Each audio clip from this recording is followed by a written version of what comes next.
गरीब स्टूडेंट का स्कूल में रक्षाबंधन। भोलापुर गांव में विजय नाम का एक लड़का रहता था। विजय के माता पिता बहुत ही ज्यादा गरीब थे और विजय के पिता गांव के ही एक बड़े स्कूल में चपरासी का काम किया करते थे, जहां गांव के सभी अमीर बच्चे पढ़ने आया करते थे। और उसी स्कूल में विजय भी पढ़ा करता था, लेकिन क्लास का कोई भी बच्चा विजय से बात करना पसंद नहीं करता था और हर कोई उसकी गरीबी का हमेशा मजाक उड़ाया करता था। लेकिन विजय दिल का बहुत ही ज्यादा साफ और अच्छा लड़का था। वो हमेशा हर किसी की मदद किया करता था। और ऐसे ही कुछ समय बाद रक्षाबंधन का त्योहार भी आने वाला था। तभी स्कूल में सभी बच्चे इस त्योहार को लेकर बहुत ही ज्यादा खुश होते हैं। और जब टीचर क्लास में आती है तो वो बच्चे से कहती है, बच्चों मेरी बात ध्यान से सुनो। 2 दिन बाद रक्षाबंधन का त्योहार है, इसलिए सभी लड़कियां अपने घर से एक एक राखी लेकर आएगी और अपनी क्लास के सभी लड़कों को राखी बांधेगी। और सभी लड़के लड़कियों को देने के लिए अपने घर से सुंदर सुंदर गिफ्ट लेकर आएंगे, ठीक है? Yes ma'am. इतना कहकर सभी बच्चे आपस में एक दूसरे से बात करने लगते हैं। तभी सुप्रिया नाम की एक लड़की कहती है, अरे नकुल, तुम कल किसी और से राखी मत बंधवाना, क्योंकि मैं तुम्हारे लिए बहुत ही सुंदर राखी लेकर आऊंगी। क्योंकि तुम्हें पता है ना कि मेरे पिताजी कितने ज्यादा अमीर हैं, इसीलिए उन्होंने स्पेशल सोने की राखी ऑर्डर देकर बनवाई है। सुप्रिया, तुम चिंता मत करो, देखना मैं तुम्हारे लिए सबसे महंगा गिफ्ट लेकर आऊंगा। और इसी तरह क्लास के सभी बच्चे आपस में एक दूसरे से रक्षाबंधन के त्योहार के बारे में बात करने लगते हैं, लेकिन विजय से कोई भी इस बारे में बात नहीं करता है। तभी क्लास की कुछ लड़कियां आपस में बात करती है, सुनो, तुम सब कल चाहे कुछ भी हो जाए, लेकिन हम विजय को राखी नहीं बांधेंगे, क्योंकि वो बहुत ही गरीब है और मुझे तो बिल्कुल भी अच्छा नहीं लगता है वो। लेकिन अगर टीचर ने जबरदस्ती हमें राखी बांधने के लिए कहा तो फिर हम क्या करेंगे? अरे तुम लोग कोई भी बहाना बना देना, लेकिन उस विजय के बच्चे को राखी मत बांधना, क्योंकि मुझे तो उसकी शक्ल देखकर ही गुस्सा आता है। पता नहीं कहां से यह गरीब का बच्चा हमारे स्कूल में पढ़ने के लिए आ गया। सही कहा तुमने। वैसे भी ये गरीब भला हम लोगों को क्या ही गिफ्ट देगा, इसके पास तो खुद के खाने के लिए पैसे नहीं होते। और इसी तरह क्लास की सभी लड़कियां और बच्चे विजय को बिल्कुल भी पसंद नहीं करते थे, क्योंकि विजय एक गरीब लड़का था, जिसकी वजह से उसे स्कूल में कोई भी पसंद नहीं करता था।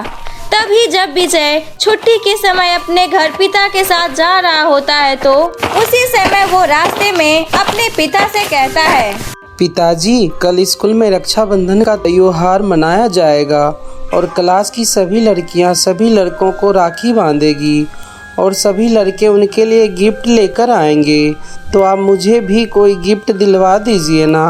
अच्छा बाबा, ठीक है, सामने एक छोटी सी दुकान दिख रही है, हम लोग वहीं से कुछ खरीद लेते हैं।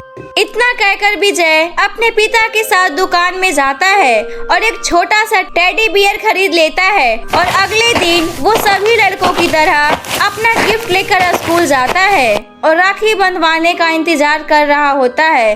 तभी क्लास की टीचर कहती है, सुनो गर्ल्स, आप सब एक एक करके क्लास के सभी लड़कों के हाथों में राखी बांधिए और उन्हें मिठाई खिलाइए और सभी बॉयज अपने अपने गिफ्ट निकालकर लड़कियों को देंगे। टीचर के इतना कहते ही क्लास की सभी लड़कियां क्लास के अमीर लड़कों के हाथों में राखी बांधने लगती है, लेकिन कोई भी लड़की विजय के हाथ में राखी नहीं बांधती है। और विजय बेचारा हाथ में गिफ्ट लिए चुपचाप बैठा होता है और वो बार बार अपने हाथों की सुनी कलाई को देख रहा होता है। और इसी तरह क्लास की सभी लड़कियां क्लास के सभी लड़कों को राखी बांध चुकी होती है, सिवाय विजय के।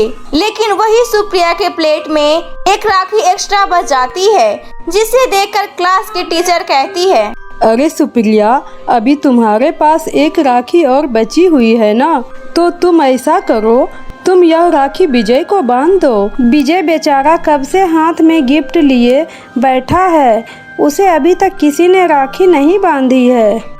नहीं मैम, मैं विजय को राखी नहीं बांधूंगी क्योंकि वो मुझे बिल्कुल भी अच्छा नहीं लगता है। सुप्रिया, ऐसा नहीं कहते हैं। विजय एक बहुत अच्छा लड़का है और वो तुम्हारा क्लासमेट भी है, इसलिए यह बातें छोड़ो और चुपचाप चलो विजय को राखी बांध दो। टीचर के इतना कहने पर सुप्रिया मुंह बनाते हुए विजय के हाथ में राखी बांध देती है और मन ही मन कहती है, इस विजय के बच्चे को तो मैं नहीं छोड़ूंगी।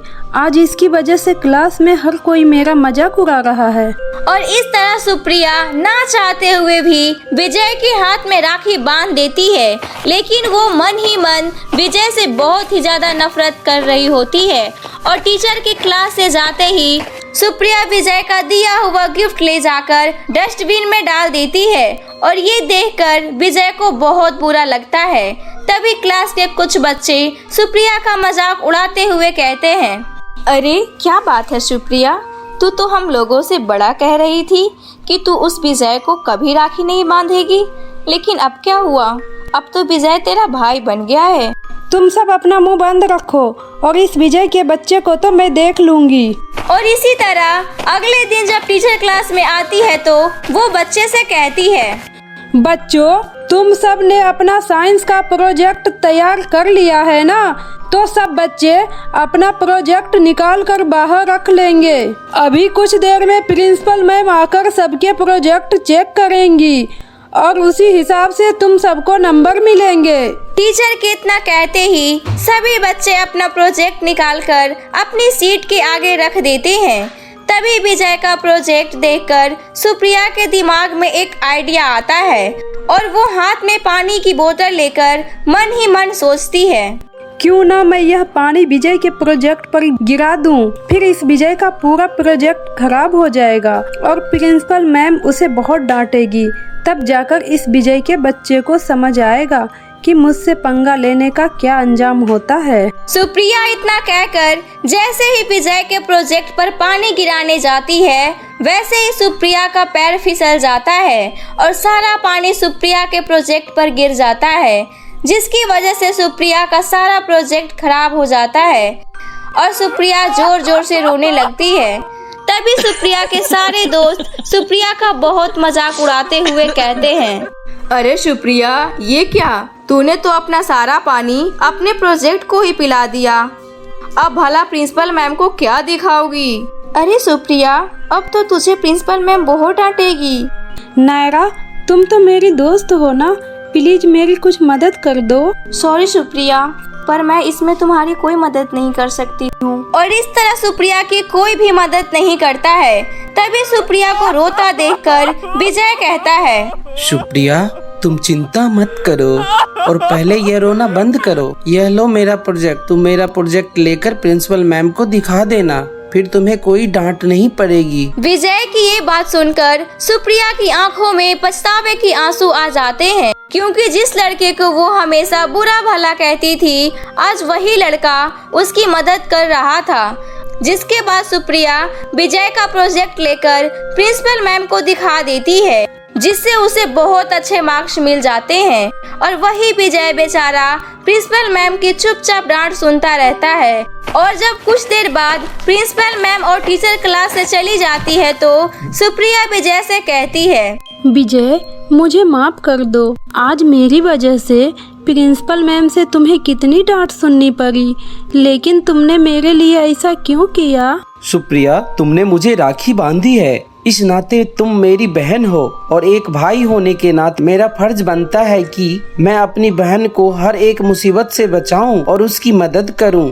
इसलिए तुम्हें मुझसे माफी मांगने की कोई जरूरत नहीं है, मेरी प्यारी बहन। विजय और सुप्रिया की ये बातें प्रिंसिपल मैम और क्लास टीचर सुन लेती है, जिसके बाद वो दोनों भी उन बच्चों की बातें सुनकर भावुक हो जाती हैं। और उस दिन के बाद से सुप्रिया विजय के साथ बहुत ही अच्छा बर्ताव करने लगती है और सुप्रिया को देख देख कर हर कोई विजय से बहुत अच्छे से बात करने लगता है। और अब वो लोग बहुत ही अच्छे दोस्त बन जाते हैं और हंसी खुशी रहने लगते हैं।